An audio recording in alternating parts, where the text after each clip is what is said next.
My name is Jenny O'Mara, and I am the principal of Phillips Middle School and a co-leader of the North Phillips School of Innovation. My name is Donnell Cannon, and I am the principal of North Edgecombe High School, and I also serve as the co-leader of the North Phillips School of Innovation.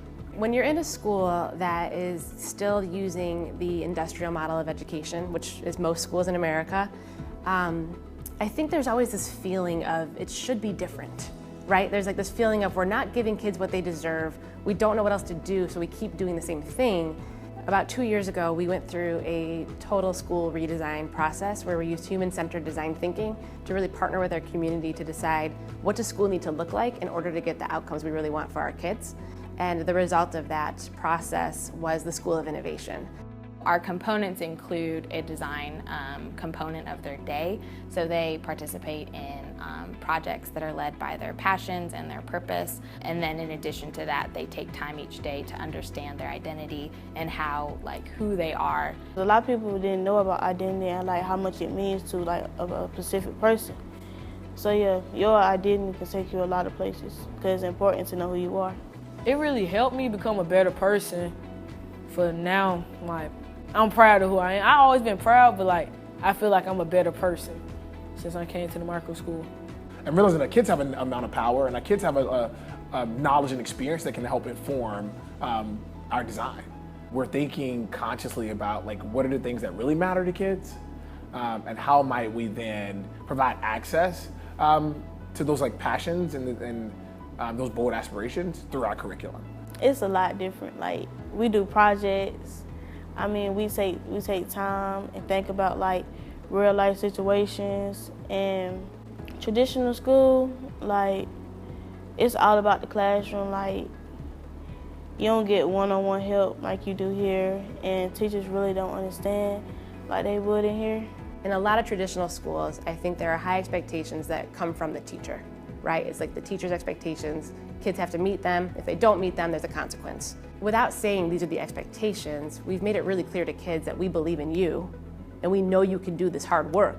And we're gonna let you do it. And not only are we gonna let you do it, we're actually gonna let you fail and struggle. Our teachers don't jump in. They let the kids struggle, let them fail, and then they process with them the next day. And as a result, we're seeing our students raise their own expectations for themselves. And I think it's just been incredible.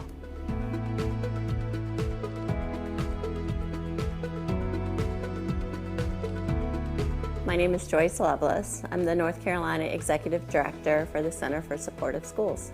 So we know that anytime a student transitions to a new school, to new expectations, it's a time of vulnerability. Whether they're moving from elementary to middle or from middle to high school, any student is at risk.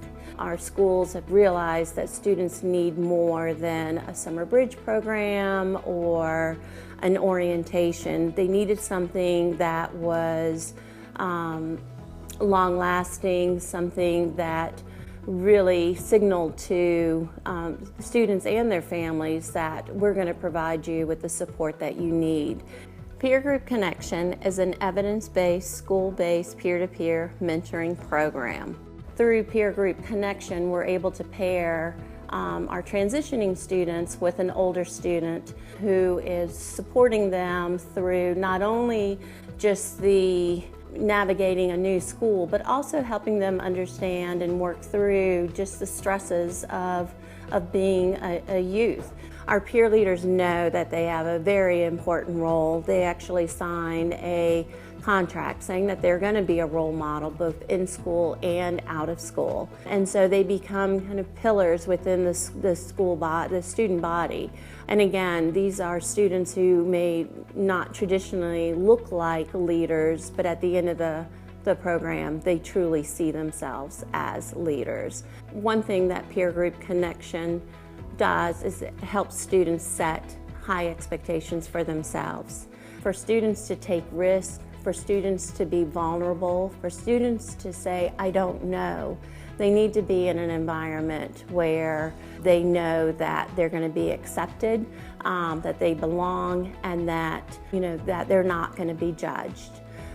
So a climate of high expectations creates that atmosphere where students are able to take the risk, you know, as they're learning, take the risk as they're trying new things. And that's an awesome thing. That's a beautiful thing.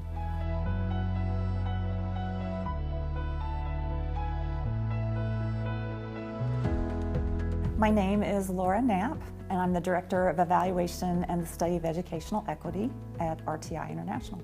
My name is Kayla Seiler, and I'm a Research Education Analyst at RTI International. Personalized learning is a way of educating students that meets the student where they are as a person. It's not necessarily about differentiation based on skill or about just meeting what has to be done and checking it off the box and moving on. It's about truly getting to know your students and helping them to learn in a way that is meaningful and relevant to them where they are at that moment.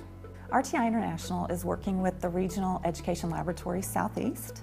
We're looking at the research base and evidence base for competency-based education, the benefits to students, both as they're learning and teachers as they're teaching. And we're finding great effects for when students are operating in a personalized learning environment. When you walk into a personalized learning classroom, you're likely to see groups of students working together. It's likely not going to be quiet and silent.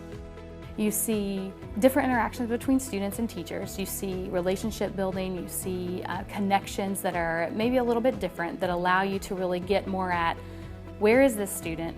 What is the expectation for them now? Like, what do they feel from parents? What do they feel from home? What is the standard been? And how can I raise that to the next level? How can I help them see there's more that you can do? It really does advance achievement for students. It helps the student early on discover what their interests are, discover what they enjoy doing and how they enjoy displaying their learning, and can help them throughout life as they take ownership and responsibility for their own learning. Student ownership is an important part of personalized learning. It's allowing the student to see themselves as a person in the education system and using what they have to help themselves move forward. And I think using a personalized model, students are able to buy in. They're able to make connections. They're able to see the relevance of the work. They're able to see the expectations that are for them. And then I can see the students beside me succeed. I can see everyone moving in the same direction. Even though we have our own take on it, even though we're bringing our own experiences into it, we are all driving towards that high expectation. And once we achieve it, it's just going on to the next level. It's just to kind of keep raising the bar over and over.